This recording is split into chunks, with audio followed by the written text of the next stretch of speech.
Okay, so picture this. You're scrolling through houses online, or maybe you're even out driving around checking out a new neighborhood, and then bam, you see it.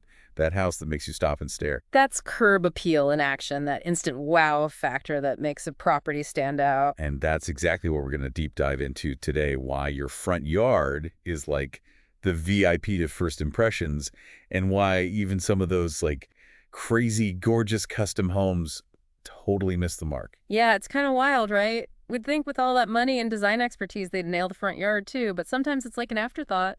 So let's break it down. Why does this even matter? Is it just about keeping up appearances, or is there like a deeper reason we care so much about what's going on in the front yard? Well, it goes way beyond just aesthetics. Think psychology, like a neglected front yard kind of sends this subconscious message. It's like saying, hey, if they don't care about this, what else are they slacking on?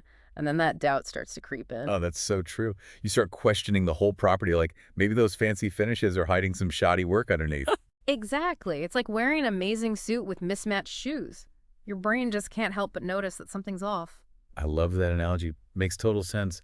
But I'm still kind of hung up on the architect thing. I mean, aren't they supposed to be all about creating those incredible first impressions? So why do some of them seemingly forget about the front? It happens more often than you might think. Budgets can be a big factor. Clients might pour most of their resources into the house itself, and then landscaping becomes an afterthought. Or maybe the architect's just not as passionate about that side of things, which honestly is where homeowners can really shine. Okay, so passion aside, how do we make sure our front yards aren't giving off those mismatched shoes vibes, especially if we're not working with a high-end architect? The key is cohesion, basically making sure your front yard feels like a natural extension of your home's personality. Ooh, cohesion. I love a good design buzzword.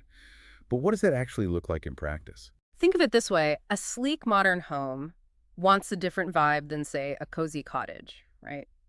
So if you've got a modern house with those clean lines and sharp angles, you might go for minimalist landscaping, maybe some concrete walkways, architectural plants like grasses or Japanese maples, stuff that echoes those strong geometric shapes. But if I stuck the same plants in front of a cute Victorian with all the gingerbread trim, it would just look wrong. Could I off dust? It'd be like wearing a tuxedo to a pool party. The style just wouldn't match the setting.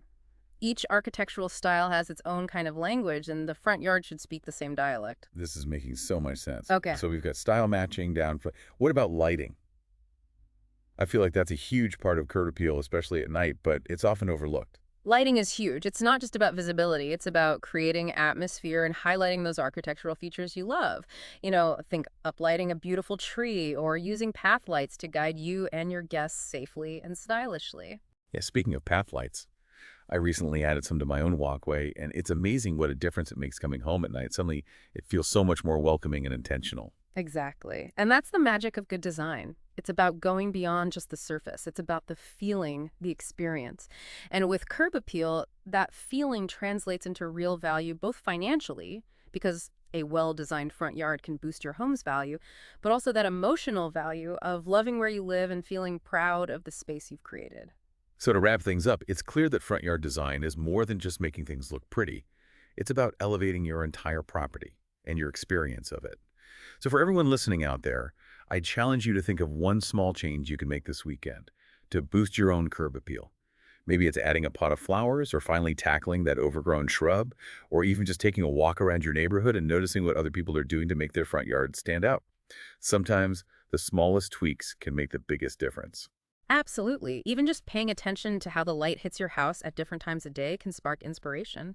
And don't be afraid to experiment. There's no one right way to create curb appeal.